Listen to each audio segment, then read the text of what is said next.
Madondore. That is the way I can describe it. Yeah. Yes. Dochene madondro Yeah, wajo madondore. Iga chiel dweche ariyo FCP Benard Siero. Ikete pim machalo nade telo mano mara William Ruto. Ngeno kenge opogore ahinya. Nitie kata mag uchumi, nitie mago mag loch nanga, siasa kaka osebedo kotae, kachiel koda ma uchumi mokelo pek mar ngima. Kinyo loso gi jo-Kenya to loso gi jo-Kenya modenyo. Jo-Kenya makala chiedh nade mopogore opogore. Twak makiny gi geno minya bedo kata ka imiye scorecard ni inyalo miye maromo nade. Erokamano Cleopas.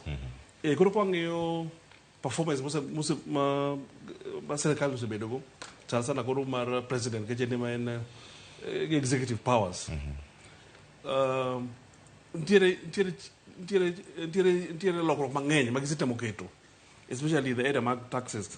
Kwang'iyo kobogiyo finance bill, mano wacho ni gitemo keto koko mang'eny tadichiel. To wabong'e anene impact margi bende gisetiyo kosepodi o kose time ni be poten kawang'iyo sectors kaka mag education. Education yes, okende budget maduong' maber. To bende, obedo gi impact. Budget no be translate into impact on the ground. Kasani waloso sani to oyudo ni skunde. Capitation issue. Ndiye big debate. Skunde yuak, principles yuak. Pesa kuchope skunde mondo gidende o run skunde.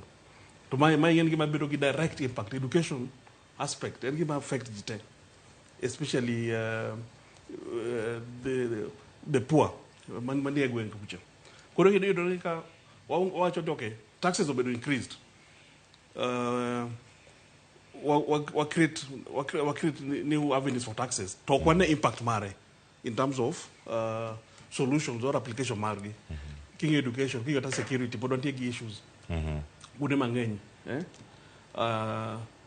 kwang'iyo sectors moko be podi yudo ni ntiere a lot ma pod dwani mondo timre to concentration mosebedo mang'eny sana osebedo korka siasa. Ineno ka ntiere a lot of political activities to yet the piny to pod ywak ni nengo ngima nitie malo, ntiere gik moko mapok obedo control. Koro gin biro gine ber anyalo wacho in short pod jopiny biro neno ber mar budget ni or mar sirkal ni mana dier makende. Koro man is my summary mar evolution mar this first year. Erokamano ahinya. Ang'ena leta ko machielo bende mag rang machiwo paro